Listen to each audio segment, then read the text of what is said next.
Cek, tes suara, cek.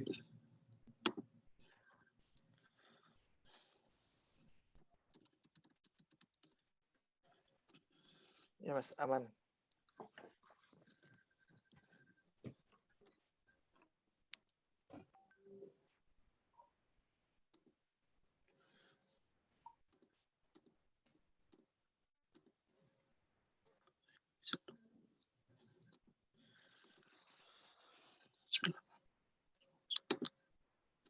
Apa suara saya bisa terdengar? Masuk, masuk. Masuk. Bismillahirrahmanirrahim. Assalamualaikum warahmatullahi wabarakatuh. Selamat siang dan selamat malam dari waktu Indonesia, teman-teman sedulur Nahdien semuanya. Semoga kita selalu dalam keadaan sehat walafiat dan selalu dalam penjagaan Allah Subhanahu wa taala. Amin ya rabbal alamin. Pertama-tama marilah kita panjatkan puji syukur kehadirat Allah Subhanahu wa taala yang telah memberikan kesempatan kepada kita sehingga bisa berkumpul walaupun dalam suasana virtual dalam acara yang berbahagia pada siang hari ini. Yang kedua, salawat serta salam tak lupa kita junjungan kepada Nabi besar Muhammad SAW yang telah membawa dakwah Islam dari zaman jahiliyah menjadi zaman yang terang benderang pada saat ini. Bismillahirrahmanirrahim. Alhamdulillahirabbil alamin wassalatu wassalamu ala sayyidina Muhammadin wa ala alihi washabbihi ajma'in amma ba'du. Allahumma salli ala sayyidina Muhammadin al-Fatih lima ukhliq wal khatim lima sabaq nasil haqqi bil haqqi wal hadi ila siratal mustaqim wa ala alihi haqqa qadri wa miqdarikal azim. Yang terhormat para ketua Tanfidiyah dan ketua Dewan Syura PCI NU Turki, Mas Faiz, Mas Kiai Ahmad Munji, yang terhormat juga pada para pembicara dialog pada bedah buku Mozaik Filsafat, sebuah dialog pemikiran pada siang hari ini. Ada Bapak Lukman Hakim dari Universitas 17 Agustus Surabaya, ada Bapak Banu Prasetyo dari ITS Surabaya, dan ada Bapak Ahmad Sidki, penulis buku ini dari Uludag University. Terima kasih atas kehadirannya, dan pertama saya selaku pembawa acara dan moderator mohon maaf apabila terjadi keterlambatan karena tadi ada sedikit kendala dalam internet di sini. Selanjutnya acara pada siang hari ini akan kita buka dengan bacaan Ummul Qura. Dengan bacaan ini diharapkan acara yang berlangsung pada siang hari ini diberikan keberkahan oleh Allah Subhanahu wa taala. Mari kita baca ala hadiniyah wa ala kulli niyatin shalihah wa ila hadratin Mustafa Rasulullah sallallahu alaihi wasallam. Masih di sini. Syai'ulillahi lana lahumul Fatihah. A'udzubillahi minasyaitonir rajim. Bismillahirrahmanirrahim. Alhamdulillah.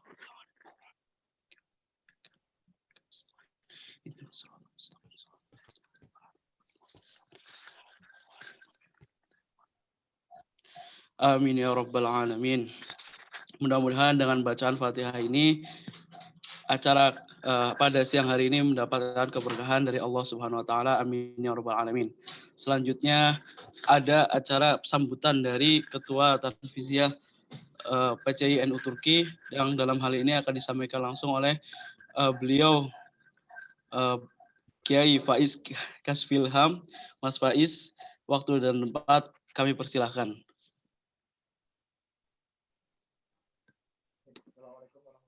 Warahmatullahi wabarakatuh. Alhamdulillah rabbil alamin. Wa bihi nasta'in ala umur dunya waddin. Wassalatu wassalamu ala sayyidina Muhammad wa ala alihi washabihi ajmain. Alhamdulillah, terima kasih kepada Mas Hasbi Hilmi selaku moderator. Yang kami hormati, kami ta'zimi seluruh Dewan Syuriah PCI NU Turki, seluruh masyayikh hadir dalam majelis kali ini, dalam pertemuan kali ini, dan khususnya kepada seluruh narasumber. Yakni ada Bapak Lukman Hakim, Bapak Banu Prasetyo, dan juga Bapak Ustadz Ahmad Sidki. Bapak Ahmad Sidki ini bagian juga dari PCI NU Turki, dan alhamdulillah kembali bisa kesempatan kali ini, meskipun kita tidak mengurangi rasa hormat kita, mengambil pelajaran dari beliau dan tidak mengurangi keberkahan. Baik, terima kasih sebelumnya kepada Dewan para pembicara, kepada seluruh hadirin atas hadirnya antum semua dalam kesempatan kali ini. Pastinya pertemuan kali ini kita membahas sesuatu yang cukup berbeda, di mana sebelumnya kita membahas tema-tema yang mungkin sangat jauh dari hal-hal yang bersifat sangat filosofis, tetapi pada hari ini kita justru membedah sebuah buku yang menarik dengan judul Mozaik Filsafat, yang mana salah satu penulisnya adalah Ustadz Ahmad Sidki itu sendiri, mahasiswa doktoral di Bursa. Baik, hadirin yang kami hormati, mungkin menarik mengapa PCNU Turki justru mengangkat tema filsafat ya. Baik, mungkin sedikit saja. Background saya itu lebih fokus kepada ilmu-ilmu sosial. Ketika dulu di zaman bangku S1, rata-rata teman, ketika mau membaca ilmu politik, ilmu hubungan internasional, maupun ilmu-ilmu lain sosial, syarat utamanya adalah membaca filsafat waktu itu. Dan kadang nggak sedikit kasusnya orang-orang yang sudah tenggelam dalam asiknya filsafat, mereka justru lari, justru menenggelami dirinya di filsafat dan lupa disiplinnya sendiri, ilmu politik itu sendiri. Karena memang sungguh asik dan kita bisa mempertanyakan hal-hal yang jarang dipikirkan oleh orang-orang yang tidak pernah mendalami filsafat. Dan oleh karena itulah mungkin sangat menarik, sangat penting kita di sini PCNU Turki bisa mengangkat sebuah tema yang mungkin di luar yang diskursus yang biasa diangkat oleh PCNU Turki, kita mau PCINU, kita mengangkat sebuah tema yakni tentang filsafat, dan kita di sini menghadirkan orang-orang yang memang memiliki kompetensi untuk mengangkat isu ini, untuk menghadirkan pencerahan kepada kita dan seberapa penting filsafat untuk dihadirkan dalam mewarnai kehidupan kita di hari-hari ke depan, mungkin seperti itu. Dan alhamdulillah di tengah-tengah kita sudah hadir pembicara-pembicara itu, ya ini ada Bapak Lukman Haita di sini. Para hadirin bisa mengambil banyak ilmu, banyak manfaat dari ilmu-ilmu yang dituangkan dalam buku. Dan siapa tahu para hadirin yang hadir di sini bisa ikut membeli bukunya seperti itu, sehingga akhirnya kita bisa membaca sendiri-sendiri dan mencoba menginterpretasi dari hasil karya pemikiran yang berjudul Mozaik Filsafat. Oleh karena itu kami mewakili seluruh kejayaan, mewakili PCNU Turki menyambut baik dan berikan salam hangat terima kasih banyak kepada kepanitiaan untuk tersukseskannya acara pada malam hari ini mungkin di waktu Indonesia dan sore hari ini di waktu Turki. Baik, mungkin seperti itu yang bisa kami sampaikan. Mohon maaf jika ada hal yang kurang berkenan. Wallahu muwaffiq. Assalamualaikum warahmatullahi wabarakatuh. Waalaikumsalam warahmatullahi wabarakatuh. Terima kasih atas sambutannya dari Mas Faiz. Semoga apa yang dikatakan Mas Faiz betul. Kita bisa mendapatkan apa-apa yang dibicarakan pada siang hari ini tentang filsafat dari Gus Sidki dan dari pemateri-pemateri yang lainnya.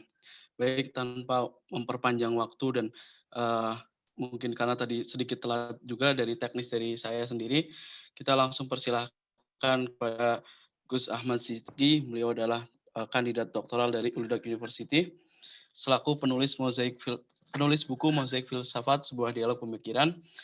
Kita persilahkan untuk berbicara dan membahas bukunya. Pada Mas Ahmad Sidki, Gus Sidki, waktu dan tempat kami persilahkan. Bismillahirrahmanirrahim. Apakah terdengar suara saya? Jelas. Alhamdulillahirabbil alamin. Wabihi nasta'in wa ala umuri dunya waddin wassalatu wassalamu ala asyrafil anbiya'i wal mursalin wa ala alihi wa sahbihi ajma'in amma ba'du.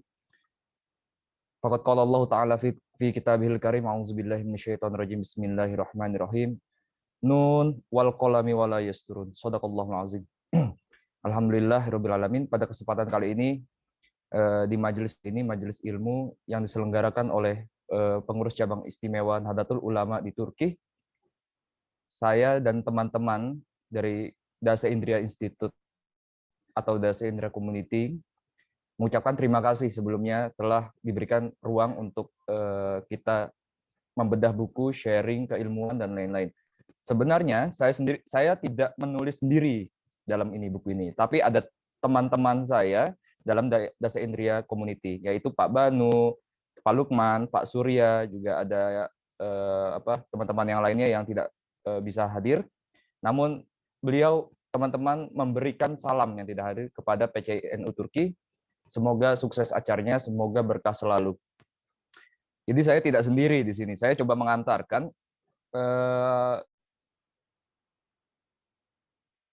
jadi problem-problem kita ini, dunia ini adalah krisis atas berpikir. Kita lebih cenderung pada doktrin yang sifatnya mudah kita telan mentah-mentah. Nanti dijelaskan oleh teman-teman saya. Jadi alur menulis buku ini sebenarnya adalah proses antologi atau tapi mekanismenya adalah dialog. Modelnya adalah dialogis yang sering kita chat itu di grup WhatsApp. Jadi dari hasil grup-grup diskusi serius itu kita jadikan buku. Memang baru mungkin ya untuk metode penulisan ini sepertinya baru, mungkin agak asing. Dan bahkan di penerbit sendiri pun agak bingung, ini mau ditulis seperti apa, semi ilmiahkah, populerkah, dan lain-lain. Nah, pada akhirnya kita menerbitkan di PT Raja Grafindo Persada yang sedang masih proses distribusi. Keterlambatan karena COVID-19 kita maklumilah hal-hal seperti itu. Di sini juga ada teman-teman dari akademisi. Jadi Dasa Indria Institute adalah kumpulan dari akademisi dan peneliti, terutama dosen dari ITS, dari Untak, ada juga dari WINA, ada juga dari LIPI, dan juga pegiat-pegiat filsafat dan kritikus filsafat dari Indonesia. Nanti lebih jelasnya ke teman-teman saya, terutama Pak Banu, beliau dan juga Pak Lukman, beliau ini ahli filsafat dan juga kalau saya katakan memang praktisi di bidang akademisi yang murni. Beliau mengajar multidisipliner ilmu, jadi teman-teman nanti akan paham bagaimana alur filsafat. Apakah filsafat bisa digunakan dalam ekonomi syariah? Kalau ada pertanyaan seperti itu, ya bisa-bisa saja. Apalagi gembar-gembarnya MUI melegalkan syariah, ekonomi syariah Indonesia. Kemudian juga filsafat berkorelasi dengan tasawuf. Oh tentu bisa. Tasawuf dan filsafat bisa dilepaskan. Apakah filsafat itu bisa digunakan dalam sosiologi? Tentu bisa. Apakah filsafat bisa digunakan dalam antropologi? Ya tentu bisa, karena filsafat itu the mother of science atau induk dari semua ilmu. Nah, yang jadi pertanyaan sekarang kan kalau kita dalam sisi Islam ya, keislaman itu apakah filsafat ada hubungannya gitu. Dalam bab saya menulis tentang filsafat Islam. Jadi dalam peradabannya Khalifah Harun ar-Rasyid itu sangat menggembar-gemborkan filsafat. Ini kata kunci ya. Kenapa sangat menghargai, dan itu para ahli fuqaha itu dipegang oleh filsuf juga. Terutama tradisi-tradisi yang dari Yunani ditranslasi ke bahasa Arab oleh seorang ortodok namanya Hunain bin Ishaq. Hunain bin Ishaq itu mentranslasi bahasa Yunani ke bahasa Arab. Disitulah mulai perkembangan filsafat Islam yang mengglobal hingga jayanya kekhalifahan Harun ar-Rasyid. Bahkan kita bisa bisa kita bayangkan sekelas Ibnu Sina. Sekelas Ibnu Sina, teman-teman pasti sudah mendengarnya. Terutama dalam bukunya Al-Qanun fit Tibb. Ternyata beliau bukan seorang dokter saja, tetapi dia seorang filsuf, dia seorang hafiz Quran, bahkan juga seorang hafal hadis-hadis Nabi Muhammad SAW. Artinya di situ ketika zaman dahulu itu tidak ada namanya perbedaan keilmuan. Nanti teman-teman saya akan menjelaskan. Disinilah pentingnya filsafat bagi kehidupan. Nah, dalam buku ini sebenarnya kita memiliki corak yang berbeda-beda. Misalnya saya ke filsafat agama. Mungkin teman saya ini Pak Lukman Hakim coraknya kepada filsafat ilmu. Kemudian Pak Banu itu ahlinya filsafat budaya dan filsafat Nusantara. Beliau ahli sekali kalau kita membicarakan filsafat Jawa, tasawuf Jawa. Beliau pakarnya. Walaupun mungkin terbilang Pak Banu ini dibilang Nasrani. Pak Bani itu orang Nasrani, tetapi dia pengen jadi NU. Dan dia sudah NU dalam darah dagingnya gitu. Bahkan, Le, gimana caranya menjadi Ansor? Aku pengen jadi GP Ansor. Aku pengen jadi Ibnu, piye caranya, Le? Dia selalu menanyakan gitu, aku pengen punya Kertanu. Gimana caranya? Boleh-boleh aja, kata. Karena beliau hidup di bertetanggaan ya, di Semarang, kalau salah itu bertetanggaan dengan pondok pesantren, sehingga toleransi begitu kuat, nilai-nilai filsafat Nusantara dan keanekaragaman, lokal wisdom, kemudian lokal. Oke, saya nggak mau berpanjang lebar, nanti teman saya yang menjelaskan metode filsafat, dialog filsafat, kemudian inti dari buku ini. Saya akan mengarahkan untuk pembicara pertama mungkin Pak Lukman Hakim. Pak Lukman, silakan Pak Lukman buka video biar teman-teman bisa melihat wajahnya yang ganteng ini. Silakan Pak, mikrofonnya Pak. Terima kasih. Baik, terima kasih pada seluruh saudara-saudara penyelenggara acara bedah buku yang sudah dipersilakan kepada kita semua. Tentunya tidak hanya terbatas dari kalangan Basendra Community, tapi juga kepada khalayak umum.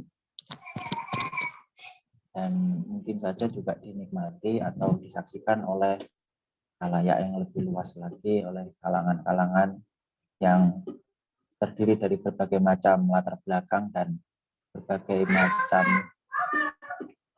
isi pikiran, berbagai macam setting pikiran, berbagai macam jalan yang sudah ditempuh dalam menjalani kehidupan yang tentunya sangat luar biasa ini. Bismillahirrahmanirrahim. Saya awali dulu. Bismillahirrahmanirrahim. Alhamdulillahirrahmanirrahim. Wassalatu wassalamu ala asyrofil anbiya wal mursalin wa ala alihi wa sahbihi ajma'in. Amma ba'du. Oke, tadi sudah diberikan sedikit pengantar oleh Gus Ahmad Sidki tentang gambaran daripada buku yang barangkali sebentar lagi akan terbit pada bulan-bulan ini atau mungkin beberapa minggu ke depan, mungkin insya Allah sudah akan terbit dan mungkin bisa diakses oleh kita semua, baik itu secara fisik maupun secara online. Kita berharap untuk segera bisa benar-benar dibaca oleh kalangan umum. Nah, itulah apa yang dikatakan oleh Pak Ahmad Sidki, Gus Sidki ya, namanya gitu aja karena ini banyak kalangan Gusnya, jadi saya panggilnya juga Gus saja. Saya malah panggilnya biasanya Cing Kiki gimana? Nah, karena beliaunya dari Betawi ya, dari Betawi Jakarta. Jadi untuk menjalin kedekatan biasanya saya kadang-kadang saya lupa kalau beliaunya ini ternyata adalah memiliki darah priayi, memiliki darah ekspatriat yang luar biasa, yang sangat disakrakan bagi teman-teman atau saudara-saudara kita di Nahdlatul Ulama, di Nahdien ya. Oke, tadi dikatakan sedikit tentang bagaimana memahami filsafat secara umum dan bagaimana membaca peta filsafat sekaligus memahaminya juga secara khusus. Tentunya itu bukan pekerjaan yang bisa diselesaikan dalam satu malam, karena kita tidak berada di negeri 1001 malam tentunya.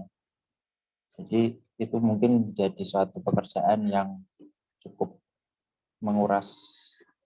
harus menguras berbagai macam jenis energi, sehingga kita juga harus secara ikhlas meluangkan waktu untuk belajar filsafat secara substansial gitu ya, secara fundamental.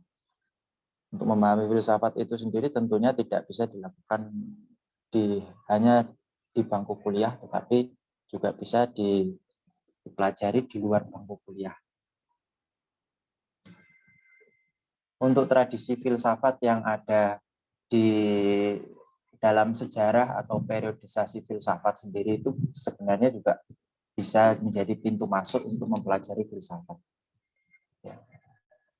Kita mungkin kiblat filsafat yang kita ketahui mungkin berakar dari Yunani kuno sampai pada pengaruhnya hingga pada filsafat ini. Mute ya. Di era Yunani kuno, tapi juga saat ini filsafat juga sudah melebar ke dalam paradigma filsafat timur. Ya. Jadi filsafat itu tidak hanya kita pelajari atau tidak hanya identik dengan filsafat barat, tapi juga ada filsafat timur, yang mana di situ juga ada filsafat Islam, ada filsafat India, ada filsafat Cina, ada filsafat Indonesia atau filsafat Nusantara. Tidak bertujuan untuk vis-a-vis atau tujuan untuk memversuskan atau menjadi tandingan daripada filsafat barat, karena kalau kita mendiskusikan itu sebenarnya itu juga sudah dibahas oleh Edward Said dari kalangan orientalisme dan oksidentalisme. Perdebatannya juga sampai saat ini barangkali cukup menginfluensi studi-studi seperti postkolonialisme, neofeminisme, dan studi-studi yang lain, pandangan-pandangan keilmuan yang lain. Tetapi kita kembali kepada akar filsafat barat sendiri, memang betul kita berangkat dari filsafat Yunani. Nah, di Yunani sendiri itu mungkin kalau kaitannya dengan buku kita itu kita bisa berkaca dari sebuah karya, dari berbagai karya yang diciptakan oleh seorang filsuf bernama Platon, ya. Ya, ini beliaunya adalah murid dari Aristoteles, murid dari Socrates dan guru daripada Aristoteles. Atau tiga filsuf emas itu ya Socrates, Plato, dan Aristoteles. Dari situ kita bisa memahami bahwa ternyata filsafat cukup bisa dipelajari secara sistematis. Setidaknya ini yang mengilhami bagaimana pandangan idealisme dan materialisme itu muncul. Kalau pandangan idealisme itu kan nanti akan di filsafat barat sangat banyak yang mengembangkan itu. Dan pandangan materialisme juga menjadi pandangan yang cukup meluas dan sangat seru untuk dipelajari, bahkan menginfluensi atau mempengaruhi berbagai macam pandangan-pandangan keilmuan. Nah, dari periodisasi filsafat itu sendiri itu akhirnya melahirkan berbagai macam metodologi filsafat. Ya, ilmu tentang metode berfilsafat. Jadi kalau di ilmu sosial itu kan ada jenis penelitian, ya, ada metode penelitian. Filsafat sendiri juga punya metode berfilsafat. Jadi kalau dikatakan berfilsafat itu hanya berpikir, saya rasa juga nampaknya kurang tepat. Kalau dikatakan sebagai seni berpikir, ya mungkin bisa jadi tepat, tetapi mungkin kurang lengkap. Karena filsafat itu sendiri berkaitan dengan bagaimana kita berusaha untuk meraih kebijaksanaan. Filsafat artinya adalah terdiri dari dua kata, philos dan sophos. Philos itu cinta, sophos adalah kebijaksanaan. Jadi bagaimana seseorang atau manusia itu bisa mencintai kebijaksanaan, kearifan, kewicaksanan. Apakah itu bisa dikatakan sebagai jalan tengah, ya? Jalan tengah daripada berbagai macam polemik berpikir manusia? Belum tentu, karena filosof-filosof di era zaman antik pun, di zaman antik juga memiliki kekhasan. Misalnya mereka lebih berorientasi pada kosmologi, berorientasi pada bagaimana alam semesta ini memiliki hukum-hukum kerja yang begitu luar biasa dan bagaimana manusia itu bisa memahami alam semesta itu. Lalu juga ada studi kosmogoni, bagaimana alam semesta itu diciptakan. Dari kosmogoni lalu muncullah studi yang disebut dengan teologi, ilmu ketuhanan. Dari teologi lalu muncullah apa yang disebut dengan teleologi. Teleologi itu tujuan. Karena tentunya Tuhan itu apabila dianggap sebagai tujuan akhir manusia, tujuan awal dan tujuan akhir manusia, maka yang disebut dengan tujuan manusia di dunia itu harus diatur berdasarkan hukum-hukum kemanusiaan. Itulah yang disebut dengan etika. Jadi filsafat, kalau kita kembali kepada pohon filsafat, nah, sebenarnya untuk memahami filsafat itu kan kita bisa menganalogikan bagaimana sebuah pohon, yang mana itu terdiri dari akar, batang, dahan, ranting, daun, dan buah. Yang mana akarnya itu adalah terdiri dari 3 hal. Yang paling mendasar dalam filsafat, yakni metafisika atau ontologi, epistemologi, dan aksiologi. Itulah akar daripada filsafat. Apabila sebuah pohon itu tidak memiliki akar yang kuat, maka pondasi filsafat itu sendiri pun bisa dikatakan sangat rapuh. Nah, jadi sebuah cara kerja filosofis itu kalau tidak mencangkup 3 hal tersebut, tentunya akan menjadi sebuah proses kerja filsafat yang tidak lengkap. Atau bisa dikatakan sok filosofis. Padahal sebenarnya dia belum sama sekali memulai proses kerja filsafat. 3 hal mendasar itulah yang disebut dengan akar daripada pohon filsafat. Nah, batangnya itu apa? Yang menopang akar dan satu kesatuan pohon tersebut. Batangnya adalah logika, etika, dan estetika. Ya, batangnya. Batang itu menjadi satu kesatuan, logika, etika, dan estetika. Logika itu menjadi satu penopang daripada proses kerja filsafat, karena tidak mungkin kita berfilsafat secara tidak logis. Tidak bisa dirunut berdasarkan hukum-hukum logika. Aristoteles memperkenalkan sebuah metode logika atau logika formal atau logika tradisional itu dengan cara silogisme. Dengan memperkenalkan apa itu proposisi, apa itu premis, apa itu term, ya, dan apa itu konklusi. Logika. Jadi logika itu tidak hanya dikatakan kamu tidak logis, kamu mengatakan seperti ini, tetapi kenyataannya kamu tidak mengerjakan hal tersebut. Berarti kamu orang munafik. Beda. Logika itu berkaitan dengan bagaimana proses penarikan kesimpulan berdasarkan premis-premis yang ada.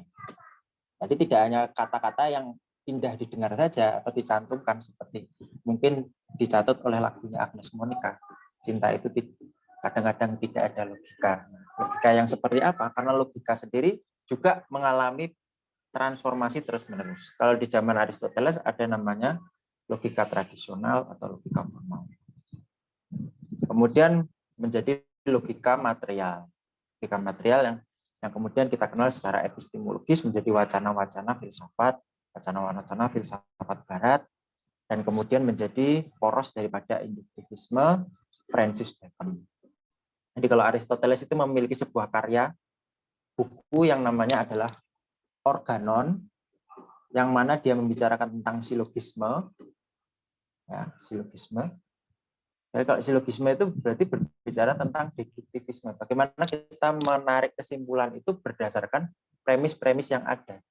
Jadi kita memahami sebuah struktur kalimat atau struktur bahasa itu logis atau tidak, itu bisa kita lacak dari premis yang ada.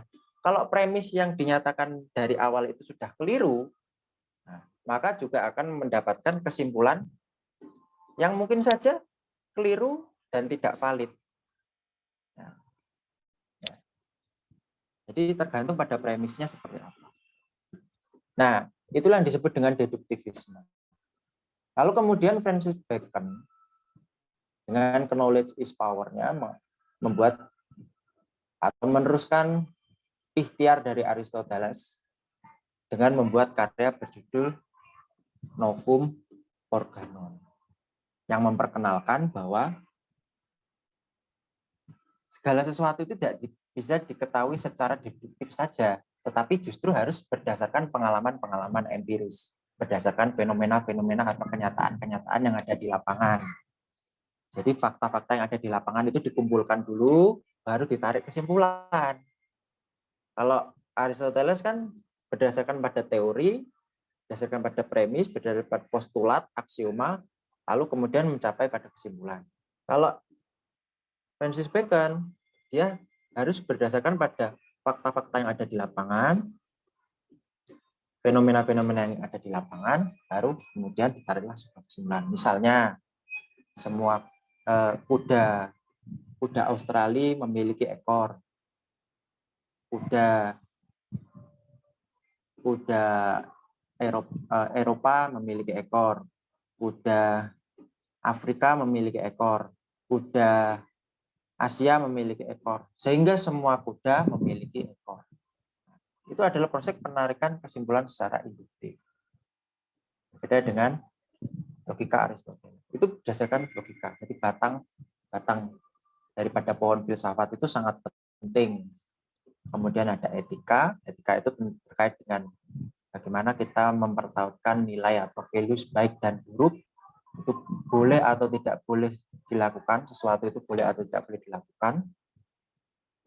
Benar atau tidak benar berdasarkan ukuran-ukuran nilai tertentu.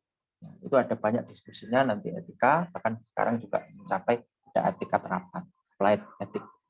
Estetika dia berkaitan dengan keindahan. Lalu kemudian muncullah seni, muncullah kemudian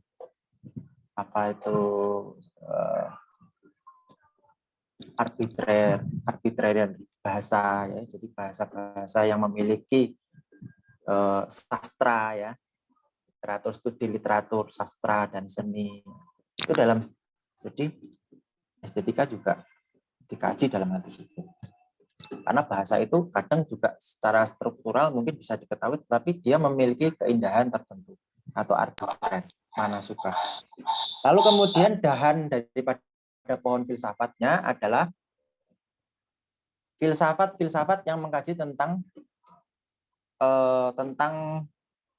bidang-bidang tertentu, misalnya filsafat manusia, filsafat ketuhanan, filsafat agama, filsafat politik, filsafat ekonomi, filsafat bahasa dan lain sebagainya. Karena dahan, ya. Nah, dari dahan itu lalu kemudian menjadi ranting-rantingnya dari filsafat manusia, misalnya menjadi antropologi, menjadi sosiologi. Dari filsafat ketuhanan lalu kemudian menjadi spiritualisme, ada kemudian teosofi, ada berbagai macam perennialisme. Dari filsafat agama lalu menjadi teologi dan lain sebagainya. Dari filsafat ekonomi lalu menjadi ekonomi itu sendiri, ya. Jadi menjadi bidang-bidang ilmu yang kita pelajari di bangku kuliah atau di bangku sekolah. Itulah dahan ranting daripada pohon filsafat. Nah, daunnya itu apa? Daunnya adalah pengetahuan atau epistemologi kita semua. Jadi wacana-wacana yang terkumpul di luar sana, yang kita miliki itulah daun-daunnya. Buah dari pohon itu adalah kebijaksanaan. Nah, jadi kebijaksanaan itu tidak didapatkan secara cuma-cuma, tidak didapatkan dengan begitu saja, dengan mak duduk dapat kebijaksanaan. Ini orang arif dan bijaksana, dilihat dari gaya rambutnya dia bijaksana. Tidak seperti itu ukurannya. Memakai atribut-atribut tertentu pasti dia arif dan bijaksana, bukan dari atribut-atributnya. Nah, jadi kebijaksanaan itu adalah sebuah proses untuk menuju pada sana. Ya, itu sedikit yang bisa saya gambarkan dari pohon filsafat. Nah, kembali lagi kepada buku, ya. Ini masih banyak waktu. Enggak ada habisnya, kita langsung ke diskusi aja, ya. Jadi kalau membicarakan buku ini sebenarnya ada beberapa upaya untuk berusaha merenungkan kembali bagaimana belajar filsafat secara periodik. Jadi untuk berusaha mendisiplinkan orang itu belajar filsafat supaya tidak lagi terlalu banyak menghabiskan waktu kemana-mana. Berat orang itu harusnya dari tempat A ke tempat B itu harusnya menjalani rute yang lebih mudah, tapi dia mencari jalan yang berputar-putar. Karena dia mungkin mengikuti GPS atau mengikuti saran temannya, saran tetangganya, saran orang-orang. Padahal dia tahu bahwa jalan dari A ke B itu sudah jalannya yang paling mudah dan paling aman dan tidak macet, itu seperti itu. Jadi upaya untuk bisa membabarkan periodisasi pembelajaran filsafat yang dimulai dari era zaman antik, Yunani kuno, hingga pada zaman filsafat modern. Karena ini sebentar lagi mungkin pada tanggal 17 Mei menjelang Hari Buknas, Hari Buku Nasional ya. Kita tahu bahwa buku di negara kita itu mengalami kemerosotan, mengalami defisiensi dan nasib yang begitu sangat memprihatinkan. Dari banyak kalangan penerbit yang sangat lesu untuk mau menerbitkan buku-buku yang memiliki idealisme tertentu yang benar-benar diupayakan untuk mendistribusikan pengetahuan pada seluruh manusia, tapi justru kadang-kadang mengambil jalan pintas untuk lebih mempertimbangkan komoditas atau pasar. Seperti misalnya banyak ya judul-judul buku yang menarik, misalnya ada buku Sebuah Seni untuk Bersikap Bodoh Amat, ya, judul-judul yang menarik. Segala-galanya Ambyar, ya. Buku-buku yang judul-judulnya itu membuat orang penasaran. 77 cara bodoh untuk menjadi bahagia.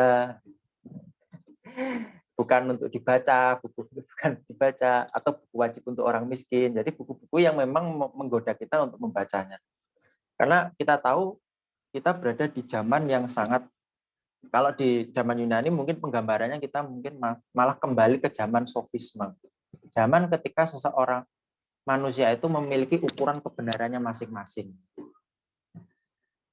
Jadi setiap kepala memiliki ukuran kebenarannya masing-masing. Kalau kebenaran yang mutlak itu yang seperti apa, yang harusnya kita pegang itu yang seperti apa, kita mengalami kebingungan untuk bisa mendapatkan kompas arah kebenaran itu seperti apa.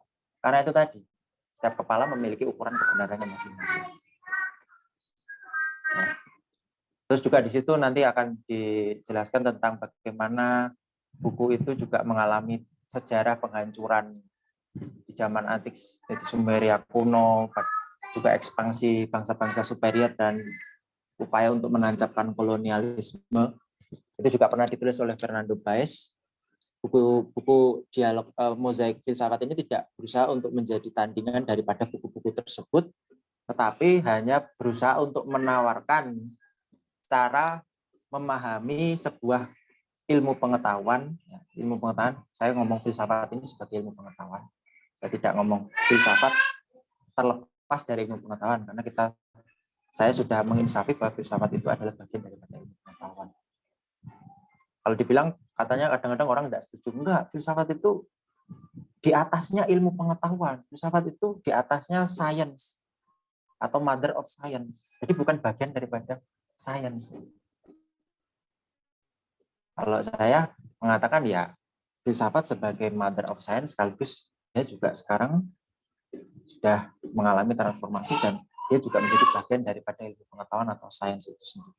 Sehingga buku ini tidak dibuat dengan intensi untuk meneruskan tren-tren buku-buku yang populer yang memiliki keinginan hanya untuk menarik pasar, menarik rasa penasaran seseorang dari judul-judulnya, tetapi memang berusaha untuk menawarkan sebuah formulasi supaya seseorang itu lebih tertarik lagi untuk membaca filsafat secara sistematis. Meskipun dalam belajar filsafat juga nantinya kita harus tetap memiliki buku-buku pokok atau buku-buku wajib yang harus dibaca. Tetapi ini hanya sebagai pengantar, jadi bisa dikatakan buku ini adalah buku pengantar. Kira-kira segitu ya. Nanti kita bisa lanjutkan ke sesi tanya jawab atau kepada pemateri berikutnya. Terima kasih. Assalamualaikum warahmatullahi wabarakatuh.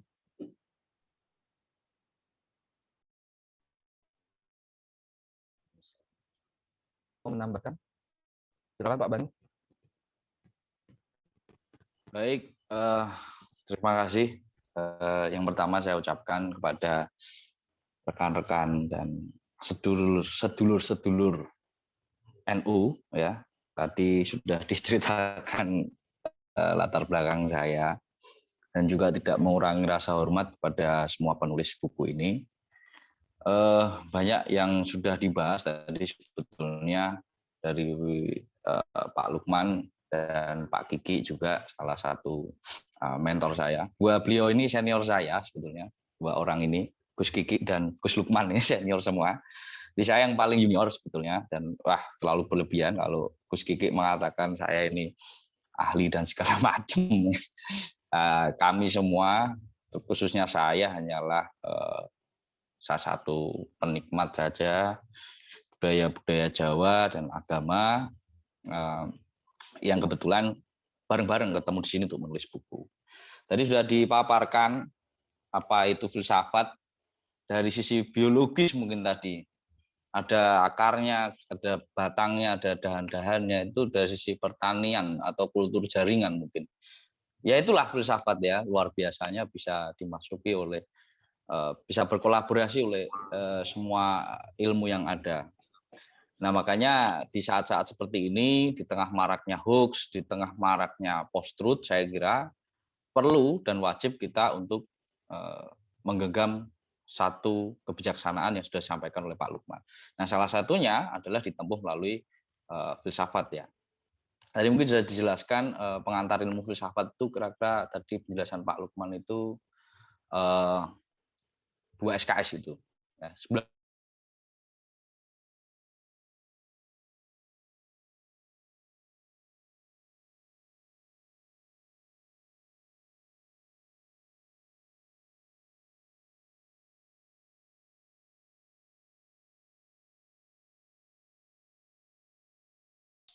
sangat luar biasa memahami filosofis. Saya kira sudah punya pengetahuan filosofis jauh bahkan sebelum memasuki Zoom meeting ini gitu loh. Yang nggak diragukan lah, saya melihat di sini iseng-iseng saya browsing namanya juga, ada mahasiswa doktoral juga ada dan orang-orang hebat semuanya. Jadi saya tidak akan terlalu teknis seperti itu, saya hanya ingin menceritakan sedikit latar belakang kenapa kita memilih buku ini. Caranya kok kenapa seperti ini, bukan seperti buku biasa yang narasi tunggal ya. Tadi sudah dijelaskan juga Pak Kiki bahwa Gus Kiki bahwa kita ada obrolan di WhatsApp dan segala macam. Jadi kita itu mau mencoba. Yang pertama itu kegelisahan kita adalah tidak adanya buku-buku pengantar yang friendly, yang user friendly terhadap teman-teman anak-anak muda gitu loh. Apalagi pada orang-orang yang ingin belajar filsafat di awal-awal, karena biasanya disuguhkannya sudah yang berat-berat ya kayak Opleston, lalu kemudian Dunia Sofi. Mungkin Dunia Sofi agak-agak ringan lah ya, agak-agak seperti novel. Cuman kita menginginkan sesuatu yang berbeda. Hasil dari pertamanya kita sering diskusi, bertukar pikiran, ngobrol-ngobrol tentang ada yang bilang ini apakah oligarki, lalu kemudian dilacak lagi oligarki itu terminologi awalnya dari mana, dari Plato, dari buku Republik dan segala macam. Oligarki itu seperti ini. Nah itu salah satu penulisnya Pak Surya, dosen Malang ya, dosen Universitas Malang ya, dosen negeri Universitas Malang. Lalu dari situlah kita coba merumuskan apa yang sebetulnya ditinggalkan oleh sesepuh-sesepuh filosofis yang dulu, filsuf-filsuf yang dulu. Nah, ternyata bahwa kita tidak akan mengenal Sokrates kalau tidak ada buku Apologia salah satunya misalkan. Kita tidak akan kenal. Bahkan sampai sekarang pun Sokrates itu ada yang mengatakan meskipun sudah hebat seperti itu ya, ada yang mengatakan Sokrates itu tokoh fiksi. Karena apa? Karena beliau sendiri tidak pernah menulis buku Sokrates itu. Karena Sokrates itu hanya dituliskan oleh muridnya yang bernama Plato itu sendiri, ya kan? Nah, buku dari Plato ini kan banyak ada beberapa yang berisi tentang dialog seperti itu. Dan sebetulnya buku berisi dialog-dialog itu jamak banyak ya di zaman dulu seperti Tan Malaka juga menuliskan hal yang sama, ada dialog seperti itu. Nah, ini kita coba meramu ini agar WhatsApp grup ini tidak ada ini, maksudnya ada sesuatu yang berguna dalam WhatsApp. Oleh karena itu kita bukukan meskipun ada memang pengetahuan-pengetahuannya. Artinya ada penulisan-penulisannya. Ya. Jadi di buku ini pun dibagi beberapa periodisasi ya, periodisasi filosofis. Filsafat, sejarah filsafat ada. Misalkan Yunani kuno, lalu kemudian abad pertengahan, lalu Renaissance, kemudian ditambah juga ada tentang filsafat keindonesiaan, yakni ada Ki Ageng Surya Mentara mewakili Jawa, lalu Pariana Suryadipura itu tentang intuisi manusia, lalu ditambah juga ada juga filsuf yang kita diperkenalkan juga dari teman yang memang memiliki menimba ilmu di luar negeri di Vienna ya, salah satu penulis itu ada mengangkat tentang John Dee misalkan. Nah, itu tentang mistisisme antara sains dan magis. Lalu buku ini isinya apa ya? Seperti tadi yang saya ceritakan. Jadi tidak hanya narasi tentang Plato ini lahir sekian, meninggal sekian, pemikirannya seperti ini, tapi di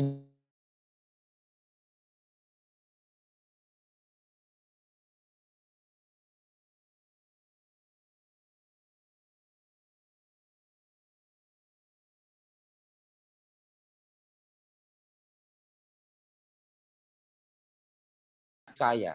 Buku ini menjadi berkontekstualisasi dengan zaman. Dia tidak menjadi seperti apa ya? Seperti buku sejarah ya.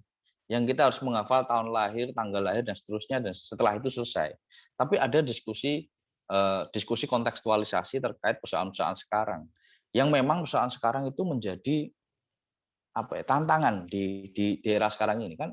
Tantangan filsafat di era sekarang ini adalah apa sih gunanya filsafat kan gitu. Apa sih gunanya filsafat? Nah, dalam buku ini kita memberikan tawaran baru bahwa filsafat itu bisa berkontekstualisasi dengan apapun. Terkait perkembangan zaman, terkait ekonomi, tadi juga disinggung Gus Kiki, syariah, ekonomi syariah dan sebagainya. Nah, itu kita bisa berkolaborasi di sana. Jadi sudah tidak ada lagi sekat-sekat eksklusivitas bahwa ini wilayahnya ekonomi, ini wilayahnya hukum dan seterusnya. Nah, dari filsafat kita bisa cair. Karena itu adalah satu-satunya jalan agar kita bisa cair satu dengan yang lain. Yaitu melalui metode filsafat itu sendiri. Tanpa kita berfilosofis, ilmu itu tidak akan berkembang. Misalnya kemarin saya membaca salah satu buku yang sudah lama ya, saya baca lagi begitu ya. Berfilsafat dalam konteks Magnus Suseno itu mengatakan bahwa nah sekarang masalah-masalah sebetulnya ini teman-teman BCNU kan berasal banyak kajian-kajian Islamnya ya. Jadi masalah-masalah seperti sekarang ini malah justru agama tidak bisa menyelesaikan tanpa bantuan filsafat. Misalkan apakah vaksin itu haram atau halal dan seterusnya, kita tidak bisa mencari di kitab-kitab kita. Even itu agama-agama lain pun juga mengalami hal yang sama. Tapi kontekstualisasi itu akan bisa terjawab ketika kita mempelajari hal-hal yang sifatnya filosofis.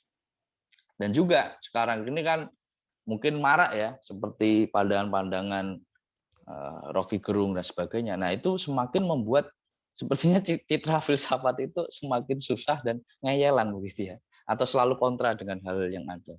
Padahal tadi sudah disampaikan bahwa niat filosofis atau tujuan dari filsafat itu sendiri mencari kebijaksanaan. Nah, dalam kebijaksanaan itu entitasnya sangat beragam. Ada entitas logika tadi dikatakan, ada etikanya, ada ontologisnya, ada epistemologinya dan segala macam. Jadi kalau teman-teman dan saya yakin semua orang ini bisa belajar filsafat dengan baik, sudah tidak ada lagi itu yang namanya kita mempersoalkan perbedaan-perbedaan yang akhirnya menjadi kerusuhan, pembunuhan dan seterusnya.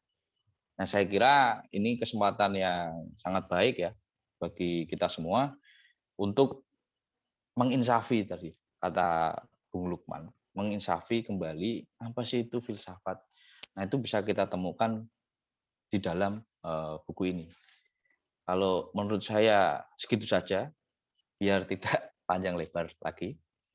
Dan nanti bisa kita diskusi yang masalah-masalah yang lain. Terima kasih kepada moderator dan Gus Kiki. Saya kembalikan.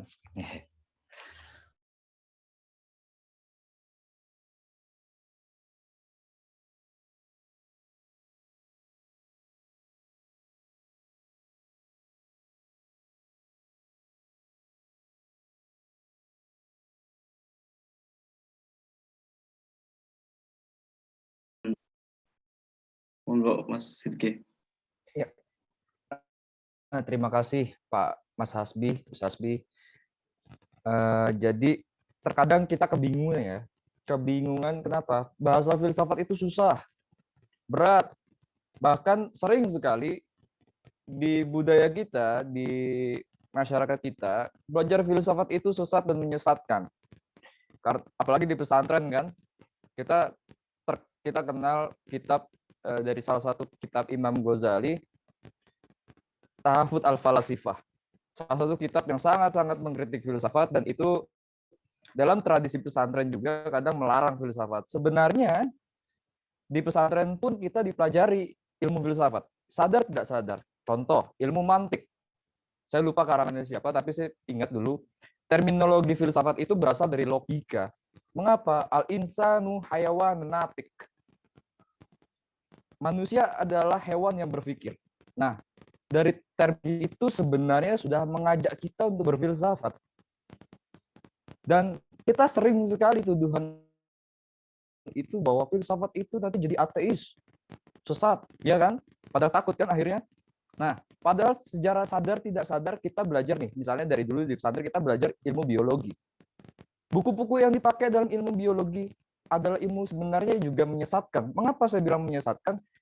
Karena kita dalam karya-karya ilmu biologi percaya teori evolusi. Contoh evolusi Darwin. Ya kan? Manusia berasal dari kera. Itu kontradiksi dengan ajaran kepercayaan kita bahwa Nabi Adam itu adalah berasal dari tanah, yaitu manusia, bukan dari kera. Loh, jadi seperti apa gitu? Kalau kita anti filsafat, ternyata kita secara sadar tidak sadar juga berfilsafat. Yang hakiki seperti apa? Nah, itulah makanya kita dengan menggunakan metode dialogis ini, kita mencoba untuk membedah dalam segala macam paradigma, perspektif ilmu. Ada yang sosiologi, ada yang politik, filsafat politiknya, ada juga filsafat ilmu, filsafat agama. Dan teman-teman penulis ini memiliki ciri yang berbeda-beda, concern-nya berbeda-beda. Mungkin itu saja. Nanti kita lebih asik kalau kita berdiskusi sambil minum kopi, karena orang NU itu torikohnya kohwatil lah, bener gak?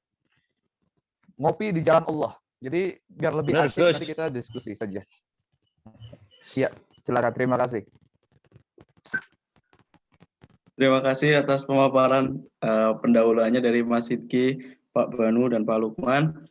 Sangat menarik sekali. Saya juga jadi penasaran ini untuk sebagai istilahnya pendahuluan untuk belajar filsafat. Mungkin buku ini akan menjadi panduan yang sangat bermanfaat bagi para anak-anak muda dan kaum muda seperti saya dan teman-teman yang lainnya.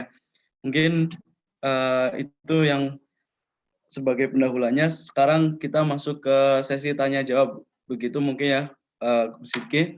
Saya persilakan untuk teman-teman untuk mengangkat tangannya. Bisa raise hand di Zoom ini untuk bertanya. Bisa dipersilahkan.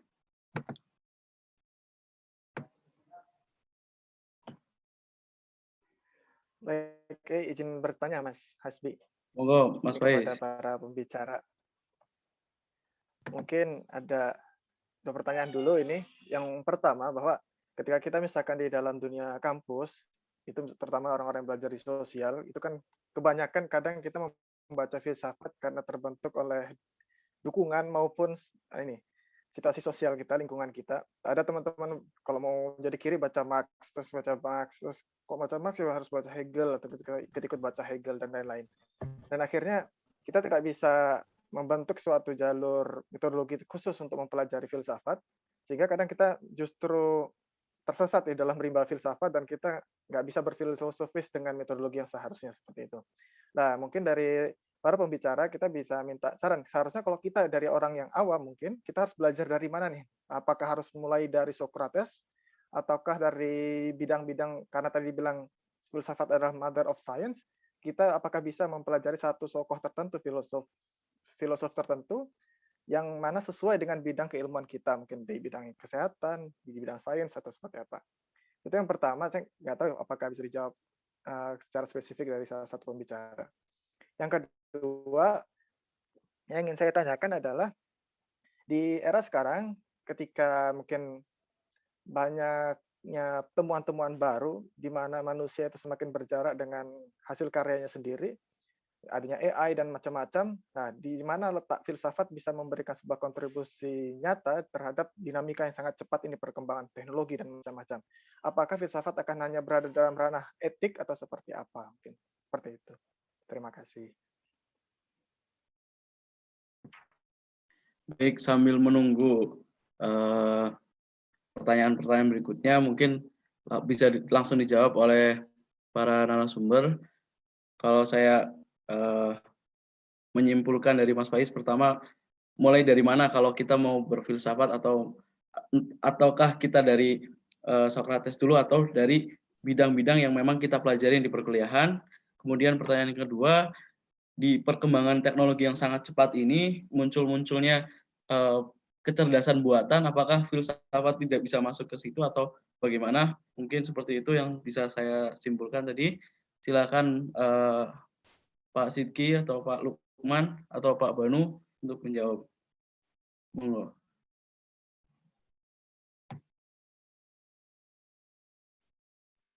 Monggo, Bu Sidki, jawab aja. Saya bantu jawab ya Mas Faiz. Mungkin ini pandangan saya, mungkin teman-teman saya berbeda gitu. Kalau saya sendiri, filsafat dan peradaban tidak bisa lepas. Sejarah ya, sejarah dan peradaban tidak bisa lepas. Dan filsafat harus belajar dari prasejarah atau sebelum Socrates. Mengapa sebelum Socrates? Karena banyak sekali hal-hal yang bisa kita temui dari perspektif ilmu-ilmu yang sekarang. Saya contohkan begini. Dalam Islam, di Turki sendiri terkenal dengan bangsa Millet. Ya kan? Millet itu kan negara. Iya kan? Millet itu artinya negara atau rakyat. Ternyata dalam filsafat juga ada disebut juga sebuah suku namanya atau bangsa Miletos. Bangsa Miletos. Bangsa Miletos itu adalah orang-orang yang sangat rasional. Sejarahnya dari mana?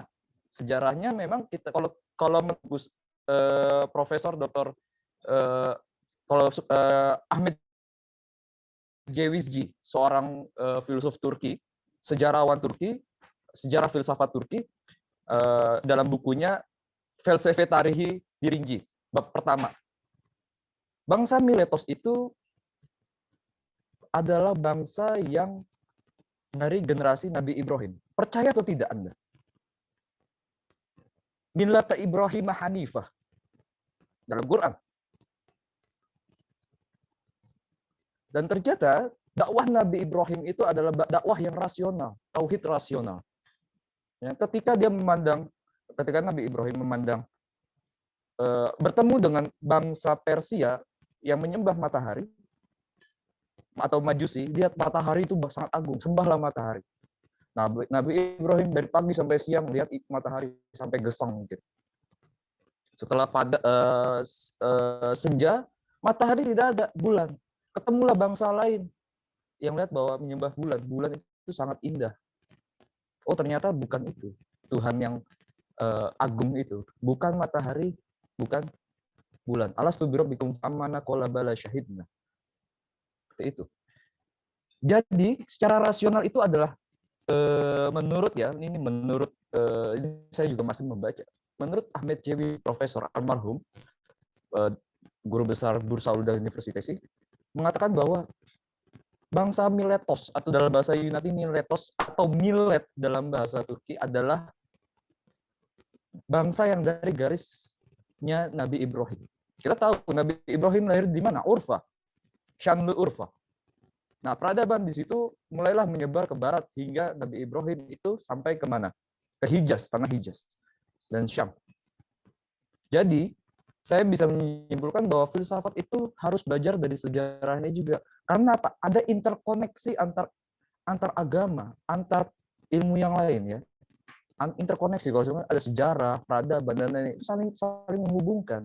Begitu juga kalau kita bicara misalnya ekonomi, contoh sekarang ini ekonomi syariah. Apakah ada hubungan dengan teori Marxian? Atau jangan-jangan kita kalau belajar filsafat itu nanti jadi kiri orang Marxian atau jadi liberal karena mengikuti teori Adam Smith, orang kapitalis. Seperti itu kan? ada gap seperti kita, ada namanya ideologisasi dalam pemikiran kita. Dalam pikiran manusia itu ada fanatisme, kita nggak bisa lepaskan itu. Pasti ketika bacanya hanya Marx, pasti dia akan terpengaruh oleh Marx. Setelah itu kita baca kita baca Adam Smith, nantilah dia jadi kapitalis, jadi borjuis, seperti itu. Tetapi memang kita perlunya adil dalam pikiran. Begitu kata Pram kan, Pramudia Anantatur. Adil sejak dalam pikiran. Kita harus mengkomposisikan otak kita tuh netral. Tidak terideologisasi atau terfragmen dalam satu aliran saja, tapi kita harus memiliki multi paradigma. Disitulah yang seorang pembelajar filsafat harus memiliki kacamata yang luas. Mungkin itu saja dari saya. Mungkin nanti ditambahin oleh Pak Lukman dan Pak Banu. Terima kasih.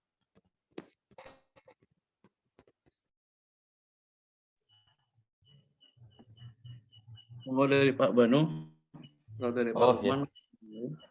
Ya mungkin saya nambahin dikit. Tadi tentang dari mana sih kita harus mulai belajar filsafat. Pertama memang dari niatnya sebenarnya. Dari niatnya dulu. Jadi ketertarikan itu akan membuat kita enak itu untuk belajar apapun, saya kira. Nah, terkait harus tokoh dulu atau Sokrates dulu, sebetulnya memang sebaiknya ya, idealnya ya kalau kita belajar apapun itu biasanya dari awal mula dulu. Kalau kita secara formal, karena kita punya pendidikan formal filsafat ya, jadi biasa kita dipelajari hal-hal yang dari periodisasi dulu memang, seperti yang katakan Pak Gus Kiki tadi. Jadi dari sejarah perkembangan Yunani kuno dulu, bahkan pra-Sokrates biasanya ya kita diajari bahwa awalnya filsuf-filsuf itu memikirkan tentang alam, lalu kemudian muncullah Sokrates yang membalikkan dunia ini, membalikkan dunia pemikiran filsafat yang mengarahkan filsafat itu tidak pada pemikiran-pemikiran alam, bukan pada natural science, jadi pada dirinya sendiri atau manusianya sendiri. Jadi dari zaman kosmologis kepada zaman antroposentris, atau semboyannya kan gnotiseuton ya, kalau tidak salah bacanya itu. Ya, artinya kenali dirimu sendiri. Nah, sejak itu filsafat menjadi dalam tanda kutip itu rumit gitu ya. Rumit karena dia yang dipelajari itu adalah manusia, pemikiran manusia, konsep adil itu seperti apa, konsep baik itu seperti apa, dan seterusnya. Nah, itu pertama kali filsafat biasanya kita diajarkan seperti itu. Nah, lalu terkait apakah kita tadi misalkan tokoh tertentu atau apa. Nah, saran saya, bukan saran ya, menggurui. Artinya apa? Sependek pengalaman saya, jangan langsung kita fanatik terhadap satu tokoh tertentu. Karena di dalam filsafat pun itu tidak ada pemikiran yang paling unggul, meskipun pada saat itu Hegel mengatakan ya di buku banyak buku tentang zaman modern di filsafat itu mengatakan bahwa pemikir setelah Hegel itu hanya bagaimana meruntuhkan bangunan pemikiran yang diciptakan oleh Hegel. Makanya ada Hegelian kiri dan Hegelian kanan, ya. Hegelian kiri seperti Marx dan seterusnya.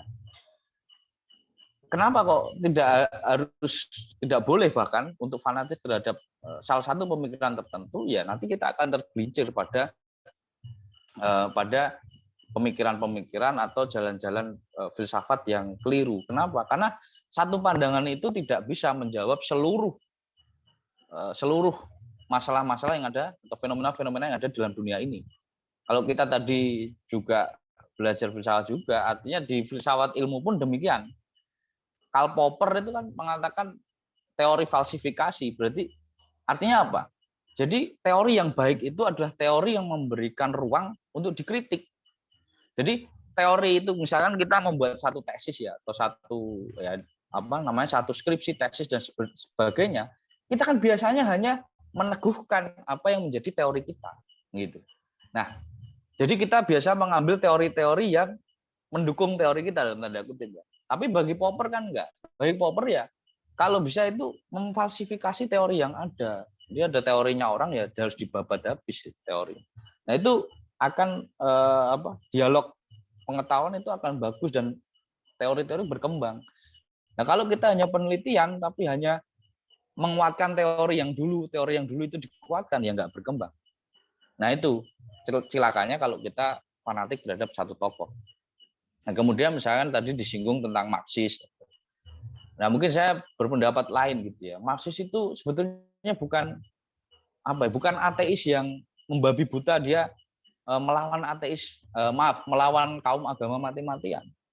Contohnya pun di Cina misalkan, itu kan boleh aja kan, masjid berdiri, gereja berdiri, boleh-boleh saja.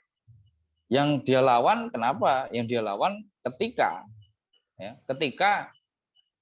gereja misalkan itu atau Buddha itu membuat satu aliansi yang kemudian dikhawatirkan menyerang pemerintahan. Tapi kalau Tuhannya saya kira bukan seperti itu. Dan banyak kan karena saya juga mengajar Pancasila ya, karena kebanyakan kenapa komunis ditolak di Indonesia? Karena tidak percaya pada Tuhan. Ya itu memang ya, tapi bukan salah satu faktor yang utama menurut saya. Karena ateisme sendiri di dalam komunis itu bukan menjadi syarat ya. Kalau kamu masuk komunis kamu harus ateis, saya kira nggak begitu ya. Jadi, nah itu pentingnya untuk membaca filsafat. Jadi bukan dalam konteks kita tidak percaya Tuhan terus kita harus membenci dia, tapi dalam sistemnya sebetulnya, dalam sistem komunis itu, karena dia menghalalkan segala cara untuk meraih sebuah revolusi. Nah itu yang tidak disukai. Lalu yang pertanyaan kedua mungkin ya, saya hanya meneguhkan saja, apakah nanti filsafat itu bidangnya cuma etika dalam AI misalkan? Enggak juga sebetulnya Mas, karena saya sendiri dosen di ITS yang notabene kampus teknologi, tapi saya juga dipakai di situ. Banyak sebetulnya pengembangan-pengembangan yang sebenarnya kontribusi filsafat besar di sana, cuman memang tidak terekspos di Indonesia. Nah, memang kalau secara praktis memang di dunia etis ya, di dunia etik, karena apa yang diterangkan Pak Lukman tadi benar, karena etika terapan itu memang yang lagi ngetren, begitu, yang lagi ngetren. Tapi banyak juga kita dilibatkan kok dalam misalnya pengembangan kemahasiswaan, pengembangan kebijakan kampus. Orang-orang sosial itu justru dilibatkan juga, terlebih orang-orang filosofis ya, karena dia punya metode dan cara pikir. Di filsafat itu tidak semata-mata dia menawarkan pengetahuan yang praktis.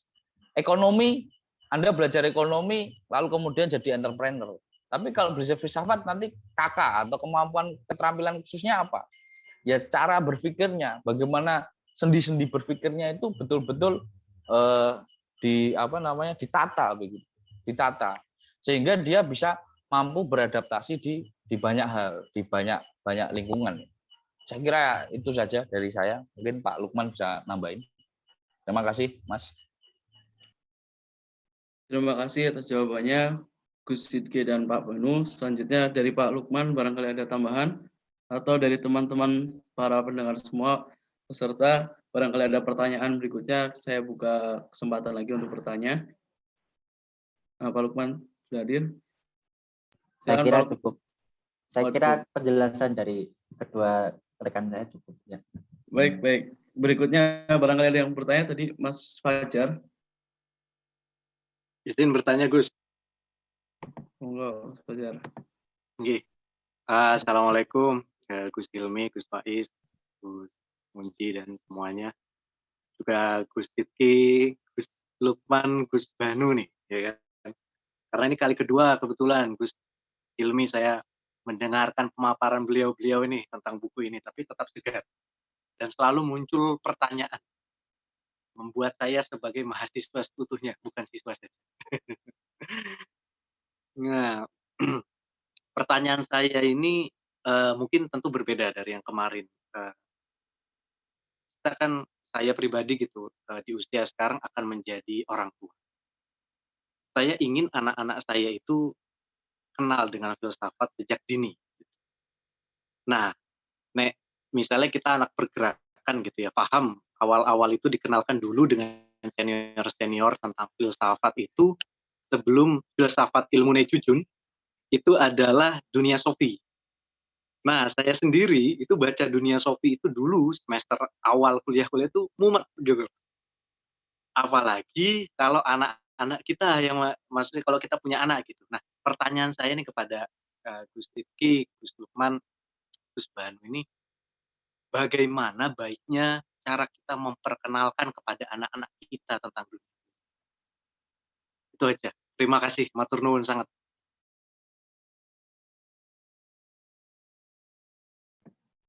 Oke, kita tangkap pertanyaannya, bagaimana mengenalkan sejak dini tentang filsafat, bukan begitu Mas Fajar? Kita serahkan kepada Gus Sidki, Pak Lukman, dan Pak Banu, monggo. Ini menarik nih pertanyaannya. Ya, saya coba ya. Saat ini banyak loh, kita di dunia mendownload buku itu bukan buku yang sebenarnya berat, tetapi ada pengkelasan-pengkelasan dari semi populer sampai ke expert ya, ke populer. Nah, untuk anak-anak sebenarnya ada loh buku-buku yang berbentuk komik. Buku yang berbentuk komik. Seperti di Turki juga kalau teman-teman tuh kalau di bursa itu ada BKM, Bursa Kitab Merkezi. Atau di Istanbul apa namanya? Ada juga. Nah, di situ teman-teman bisa lihat tentang sejarah Republik Turki dengan komik atau cerita anak-anak. Contohnya Atatürk Kimdir. Nah, itu ada dalam bentuk cerita, ada bentuk novel dan lain-lain. Apalagi sekarang ini sudah ada sosial media ya. Di YouTube itu juga bentuk animasi-animasi filsafat yang setidaknya mempermudah kita memperdalam ilmu filsafat. Kira-kira itu nanti ditambah Pak Lukman dengan Pak Bani. Terima kasih. Monggo Pak Lukman, Pak Banu. Ini untuk mengenalkan filsafat sejak dini pada anak-anak. Mungkin ini para calon bapak semua dan ada calon ibu mungkin di sini. Bapak, ibu. Gus Kiki kesulitan karena belum punya anak. Pak Lukman dulu, yang anaknya ada 5, monggo Pak. Ada hadis dari, kalau hadis Taif atau tidak ini kan? Oh ya dari Pak Lukman. Ini saya mau kontra masalah Nggak apa-apa, tapi Gus. nanti sajalah. Nggak apa-apa, Gus. Oh nggak apa-apa. Jadi kata dinukil, saya mengikuti Imam Ghazali. Lebih banyak karya daripada anak. Terima kasih.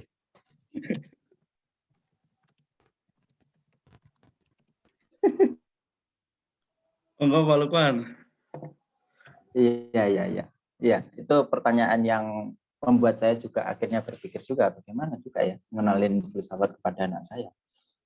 Untungnya anak saya masih umur 3 tahun, jadi mungkin dia lebih tertarik dengan tayangan-tayangan Cocomelon atau tayangan-tayangan GNP, musik ya, Bang Tukang Bakso atau lagu-lagu anak ya.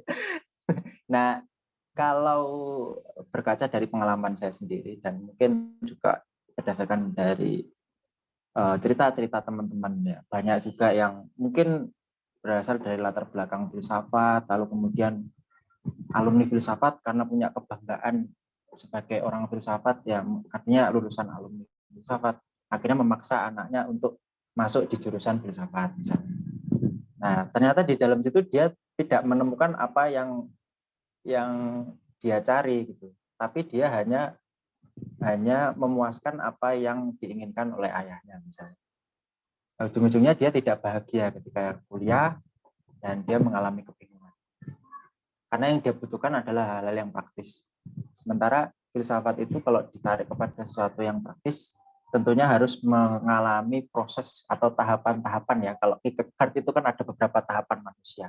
Ada tahapan eksistensi, tahapan estetis, dan etis.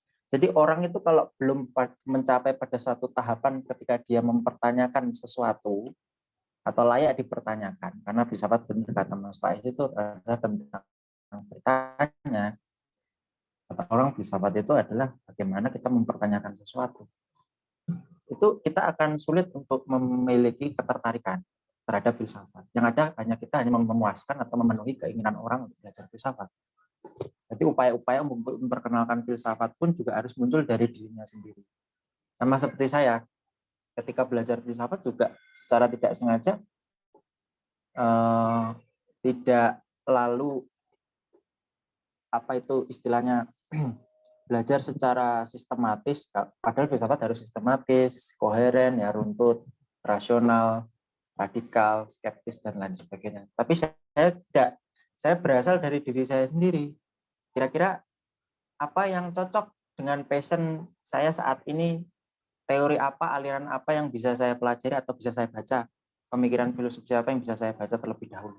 Misalnya saya lagi kantong kering sebagai mahasiswa, nggak punya uang. Saat mau pergi ke burjo itu mau beli gorengan sama es teh itu nggak punya uang. Itu sangat nelongso. Akhirnya saya mencapai pada sebuah postulat, ternyata hidup itu adalah penderitaan. Dan gitu. Nah ini sama dengan apa yang dikatakan Aristoteles, bahwa tujuan manusia itu adalah untuk mencari kebahagiaan, bukan penderitaan. Kan begitu. Untuk mencari kebahagiaan. Tapi yang dikatakan Aristoteles itu sangat teoritis. Kan begitu. Hanya berada pada tataran pemikiran. Konkretnya bahagia itu seperti apa? Tidak dijelaskan oleh Aristoteles. Misalnya bagaimana bahagia itu kamu, caranya seperti apa, tahapan-tahapannya, step-stepnya seperti apa, tidak dijelaskan secara konkret. Karena hanya berfilsafat. Kalau orang Jawa kan justru ilmu itu kan kalakonik kanthi laku. Jadi setelah kita memahami sebuah pengetahuan, definisi, itu harap menjadi sebuah laku sebagai sebuah amalan, sebagai amaliyah, baru kita mendapatkan hikmah. Kan begitu. Nah, lalu saya membaca Aristoteles, saya membaca mungkin Nietzsche, karena sebagai palu gudang filsafat menganjurkan berbagai macam pandangan-pandangan tentang pengetahuan manusia. Dia sangat kritis untuk mengkritik bagaimana eksistensi manusia itu sendiri. Saya membaca Nietzsche, lalu membaca ya filsuf-filsuf pesimisme lah, seperti Schopenhauer dan lain-lain. Jadi kalau ini nyambung dengan tadi ya, mungkin dari mana belajar filsafat, bisa dari alirannya dulu, bisa dari tokohnya dulu, bisa dari, tapi yang terpenting memang benar kata Banu, yang terpenting adalah niatnya dulu. Dan sebagai seorang yang mengetahui tentang berbagai macam teori filsafat atau pandangan-pandangan filsafat, belum tentu orang tersebut bisa dikatakan sebagai seorang filsuf. Saya ini bukan filsuf, saya ini hanya seorang penggiat filsafat, atau mungkin bisa dikatakan seorang pengajar filsafat, tapi bukan filsuf, karena saya nggak punya pemikiran yang otentik yang setara dengan Nietzsche atau setara dengan Aristoteles, punya sebuah novum yang bisa istilahnya bisa menjadi sebuah paradigma yang besar yang kemudian dipertanyakan oleh semua orang. Saya belum bisa dikatakan sebagai seorang filsuf, mungkin bisa dikatakan sebagai seorang pengajar filsafat, artinya mengetahui tentang pandangan-pandangan filsafat. Jadi dari mana kita belajar filsafat? Menurut saya ya dari niat dan membaca. Kalau dari mazhab Stoik itu sendiri mengatakan bahwa dia mengajarkan sebuah teknik yang namanya adalah meditasi, membaca, dan menulis. Karena filsafat itu juga berkaitan dengan bagaimana pikiran kita itu menjadi meditatif. Ketika pikiran kita menjadi meditatif, tenang, terpurifikasi, murni, jernih, ya, kebijaksanaan sangat niscaya untuk muncul, sangat mungkin untuk bisa muncul. Makanya aliran stoicisme mengajarkan sebuah teknik belajar yang disebut dengan meditasi, membaca, dan menulis. Ketika kita iqra membaca, kita mendapatkan hikmah. Nah, setelah kita membaca, jangan lupa untuk segera ditulis. Karena kalau tidak ditulis, apa yang kita pelajari dalam pikiran kita itu tidak akan terstruktur dengan baik. Akan tercecer, chaos begitu saja. Jadi meditasi, membaca, dan menulis itu adalah satu kesatuan yang bisa dijadikan sebuah cara pembelajaran filsafat. Jadi bagaimana cara memperkenalkan filsafat kepada anak? Himbaulah anak tersebut untuk banyak sekali membaca. Tidak harus terbatas dari buku-buku filsafat, dari semua buku. Baru dia akan mencapai sebuah tahapan ketika dia akan mempertanyakan apa yang dia pelajari, apa yang dia ketahui, apa yang dia baca itu pada tahapan-tahapan filsafat. Jadi sebuah pikiran yang meditatif. Karena banyak proses filsafat yang lahir dari sebuah pikiran yang meditatif. Seperti René Descartes juga seperti itu. Nah, buku ini juga seperti itu. Saya teringat kata-kata dosen saya, lebih baik menulis jelek daripada tidak menulis sampai orangnya jadi jelek. Ya, saya yakin lah teman-teman di sini semuanya adalah seorang penulis, meskipun penulis status Facebook, penulis status WA, penulis status komentar-komentar di YouTube ya sebenarnya, tapi setidaknya sudah mulai belajar menulis. Nah, itu bisa dikatakan menjadi proses tahapan awal ya untuk belajar, untuk mempraktekkan sebuah metode berfilsafat. Kira-kira itu, Mas. Terima kasih. Luar biasa sekali, Pak Lukman. Ini jadi poin penting untuk kita semua bahwa tugas orang tua untuk menjadi stimulan bagi para anak-anaknya untuk ingin tahu, untuk mencari tahu apa yang hal-hal baru dan yang belum dipelajarinya. Bagaimana Mas Fajar, Mas Faiz, sudah jelaskah atau masih ada yang dipikirkan yang mau ditanyakan? Ini kita akan selesai insya Allah di menit ke-45. Jadi masih ada sedikit waktu. Barangkali masih mau bertanya sebelum masuk ke closing statement dari para pemateri pada sore hari ini. Boleh nanya nggak Mas Ilmi? Matur nuwun jawabannya. Sudah cukup. Terima kasih. Siap. Mau dari Mas Safran tadi? Iya. Assalamualaikum. Aku menyimak tadi ya diskusinya, seru gitu tentang filsafat. Ada satu hal sih yang aku ingin tanyakan tentang mungkin berkaitan sama bukunya Buya Akil Sirot yang kemarin baru launching ya. Dia kan membahas tentang tasawuf falsafi. Jadi semacam percampuran gitu tentang filsafat dan tasawuf gitu. Menarik, saya dengar saya dengar peluncuran buku beliau dari menit awal sampai menit akhir, tanggapan itu menarik. Itu bagaimana filsafat itu bisa mendekati tasawuf, begitu juga sebaliknya. Dan itu misalnya kalau kita lihat bukunya Ibnu Tufail ya, kalau nggak salah ya, Ibnu Yaqzan itu kan menjelaskan bahwa dengan akal saja kita bisa bisa mencari Tuhan. Ada seorang anak kecil ditinggal di hutan, kemudian dia nggak punya orang tua, nggak punya siapa-siapa, ketemu seekor rusa, diurus oleh rusa itu sampai rusanya kemudian wafat. Kemudian si anak itu bingung, kenapa ini kok wafat nih, mati nih ibu saya. Rusanya dianggap seorang ibunya dia ya, dianggap ibunya dia, kemudian mencari di belek tubuh rusa itu, kemudian ditemukan sesuatu yang hangat, itu hati, jantung ya. Wah, ini jangan-jangan yang hilang dari ibu saya gitu kan. Jadi dingin, kemudian dia menemukan api, kemudian dia nggak bisa nangkep api itu, niatnya mau dimasukin ke hatinya rusa, sampai seterusnya bertanya tentang alam semesta dan sebagainya, sampai berkesimpulan tentang satu zat. Ceritanya mirip-mirip dengan Nabi Ibrahim ya. Nah, bagaimana itu sekarang filsafat itu diarahkan seperti itu gitu. Mungkin karena di sebagian masyarakat menganggap filsafat ya itu antitesis untuk menjauh gitu dari Tuhan, untuk menjadi ateis gitu. Kalau dulu di UI dulu saya kalau masuk filsafat itu ateis.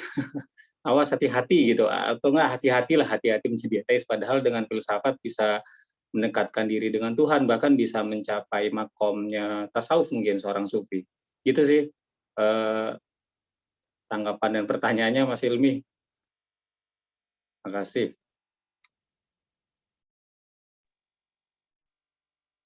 Ya, saya mau bantu jawab nih Mas Afran. Jadi jujur saya belum membaca bukunya Prof. Kiai Haji Said Agil Siroj, namun kemarin saya juga sempat datang dalam webinar launching buku beliau. Bisa nggak sih sebenarnya tasawuf dan filsafat itu digabungkan? Dan ternyata disertasinya Prof.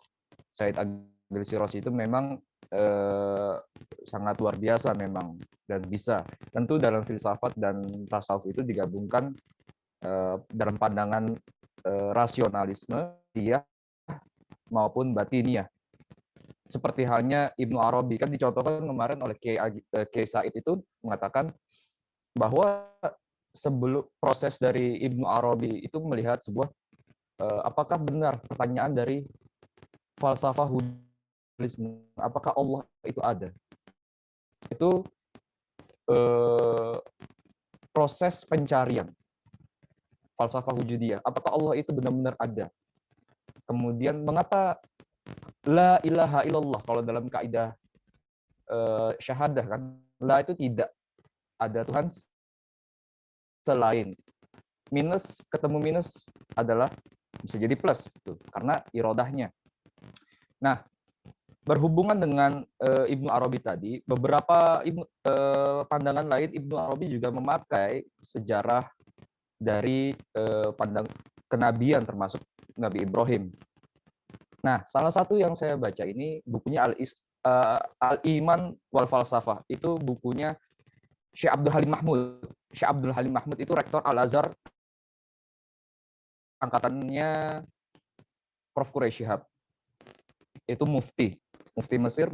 Dalam tulisannya gini, Nabi Muhammad SAW adalah seorang filsuf yang luar biasa. Mengapa dikatakan filsuf luar biasa? Karena sebelum ada kewahyuan, Rasulullah itu menggunakan pengamatan secara empiris dan rasional.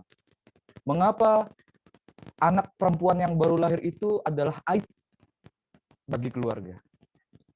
Mengapa orang-orang menyembah patung, padahal patung itu dibuat oleh seorang pemahat batu dan juga pemahat kayu? Nggak mungkin dong. Kenapa nggak dia saja yang menyembah dirinya sebagai Tuhan, seperti itu.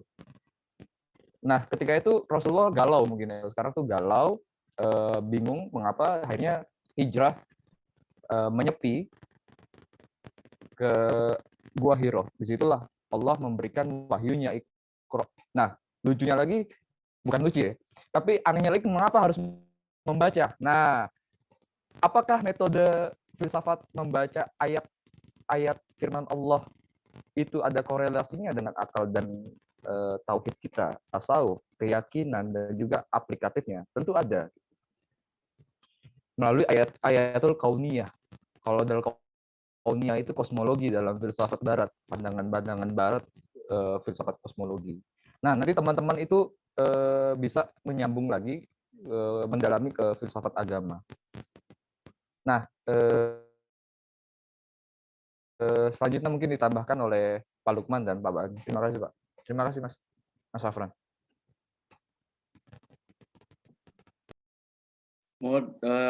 Ada waktu 5 menit terakhir barangkali dari Pak Lukman atau Pak Banu. Ya, silakan Pak Banu. Atau mungkin penulis lain sebenarnya ada juga di sini ya? Ada nggak, Pak Banu? Mungkin bisa. Siapa? Di sini ada. Terus tambahin aja Pak Lukman. Didi Utami. Masih. Terus. Ya. Oh, waktunya mepet soalnya. Iya. Didi Utami. Oh iya, silakan. Tambahin Pak Lukman aja. Iya. Kamu. Gimana kamu? Iya. Tadi saya kira dari penjelasannya Gus Sidki tadi mungkin yang bisa sedikit memberikan ini ya, penjelasan tentang pertanyaan atau kegelisahan dari Mas Safran, Gus Safran. Tapi apa ya, ini saya juga kesulitan juga untuk bisa mencari alurnya untuk menjawab ini, karena hubungan tasawuf dengan filsafat, lalu kemudian fenomena-fenomena keagamaan, proses-proses kepercayaan yang ada di Indonesia maupun yang ada di dunia ya, secara global umum, itu juga sangat komplementer dan sangat kompleks juga. Nah, di negara-negara sekuler, di negara-negara yang mungkin tidak terlalu merepotkan urusan agama atau kepercayaan, mungkin mereka akan larinya biasanya ke sains ya. Biasanya larinya ke sains. Tapi bagi bangsa yang kemudian sangat konsekuen dengan pandangan-pandangan terhadap kepercayaan dan pandangan-pandangan primordial tentang manusia, khususnya hubungan manusia dengan Tuhan, selain hubungan manusia dengan Tuhan dan hubungan manusia dengan alam semesta, itu juga menjadi isu yang tetap harus dilibatkan dan terus dikaji. Nah, saya salut terhadap teman-teman yang ada di UIN dan di yang terus membahas isu-isu tersebut. Tapi yang jelas dua filsuf besar, Imam Ghazali dan Averroes, Ibnu Rus, perdebatan dua filsuf itu saya kira cukup representatif ya untuk bisa memahami bagaimana posisi filsafat itu sendiri dan kontroversi filsafat terhadap hubungannya dengan pandangan-pandangan terhadap kepercayaan terhadap Tuhan Yang Maha Esa, terhadap Tuhan ya. Karena kalau kita ngomong tentang ateisme itu sendiri, sebenarnya itu kan proses evolusi kepercayaan yang paling akhir. Kalau dalam dialektika kepercayaan manusia itu kan misalnya politeisme, lalu kemudian animisme, dinamisme, politeisme, monoteisme, lalu kemudian yang paling baru adalah ateisme. Nah, sementara manusia itu terlahir di dunia itu sudah memiliki kepercayaan terhadap Tuhan pada saat lahir ceprot ya, sudah memiliki kepercayaan terhadap Tuhan atau tidak, itu juga masih menjadi sebuah perdebatan. Ada yang mengatakan kita memiliki fitrah sebagai manusia itu sudah percaya, karena ada sebuah kelenjar hotspot misalnya yang menjelaskan itu. Tapi ada juga yang mendebat, enggak, itu cuma bagian organ otak biasa gitu. Nah, fenomena ateisme dengan filsafat sendiri saya kira dibilang ada hubungannya juga sekarang bukan isu yang istilahnya kontemporer ya. Itu isu lama yang seharusnya tidak perlu dikaji lagi atau diteliti lagi.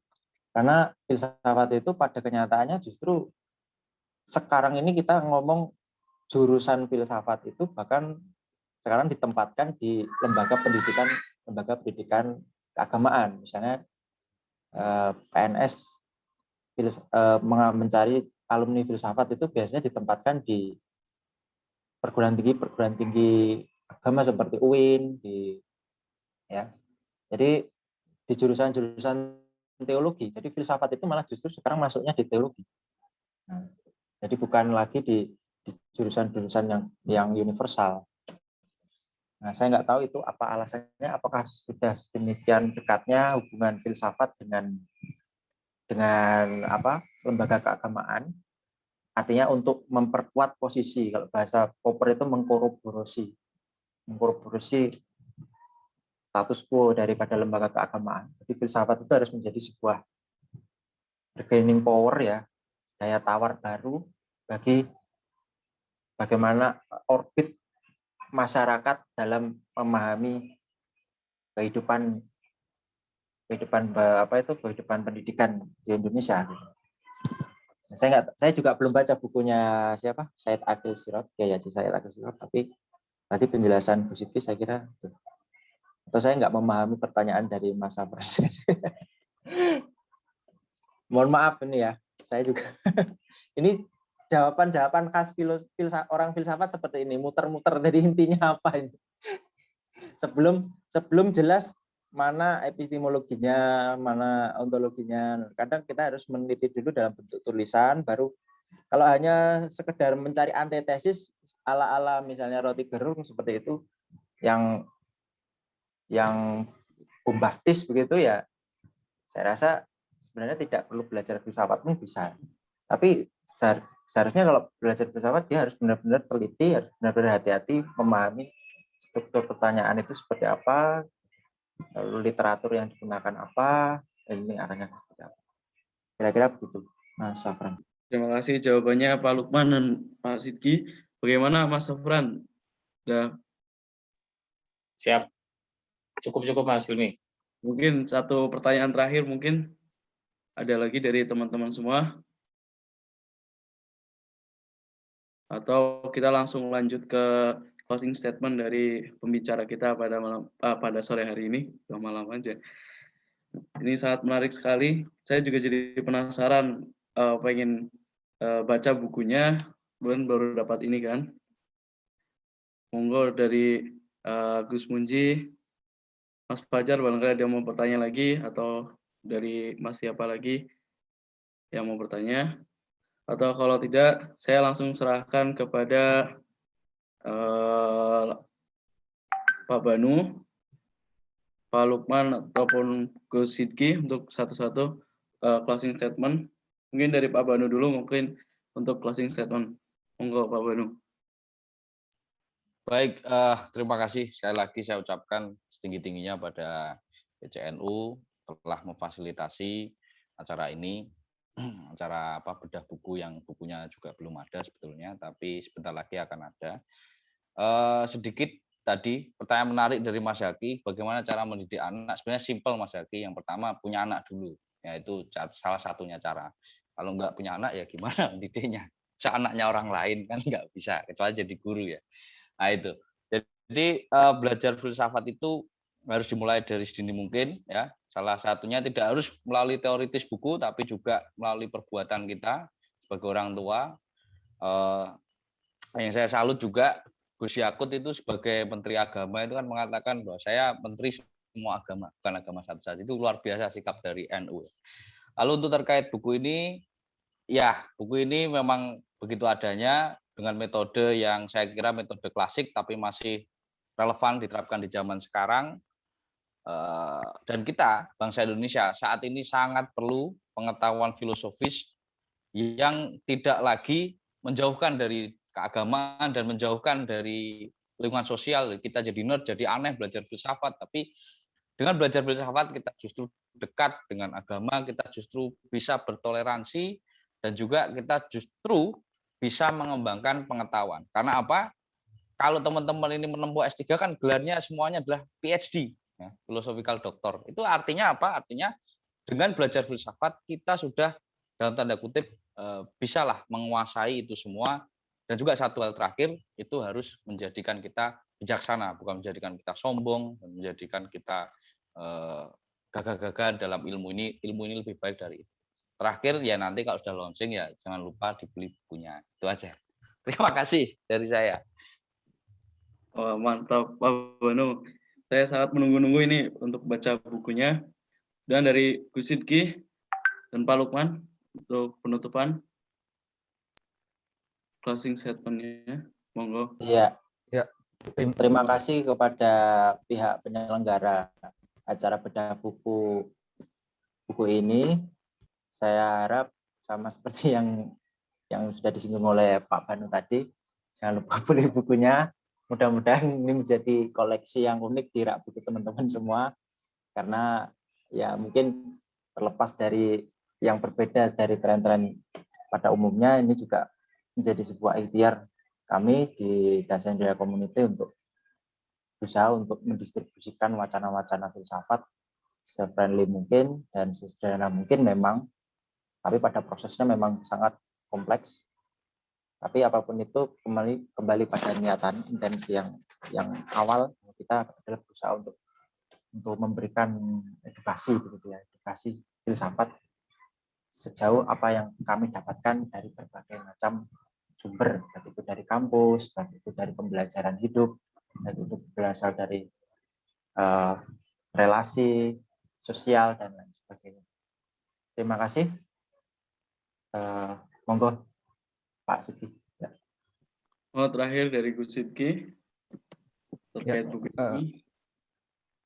Terima kasih kepada teman-teman pengurus cabang istimewa Nahdlatul Ulama di Turki dan juga teman-teman Dasendria dan PPI Turki yang mungkin hadir di sini.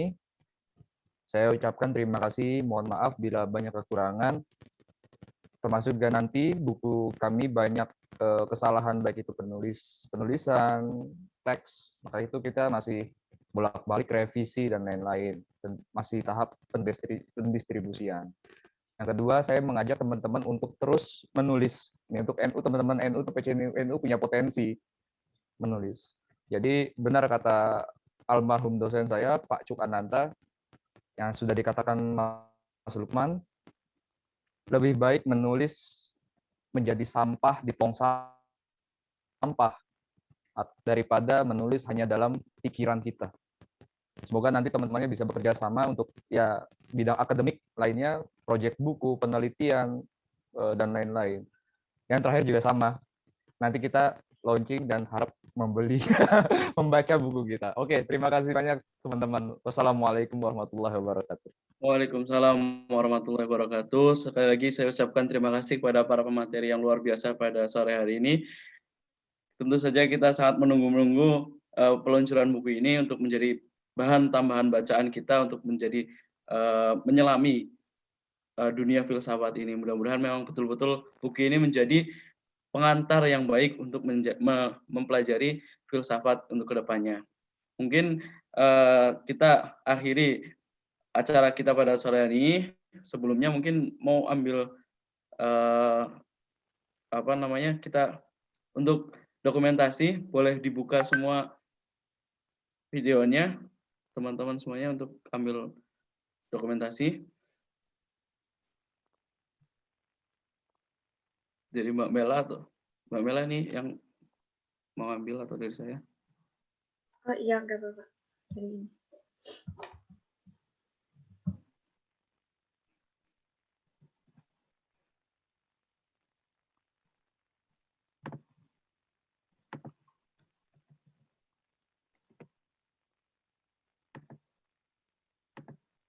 Kita hitung. Udah.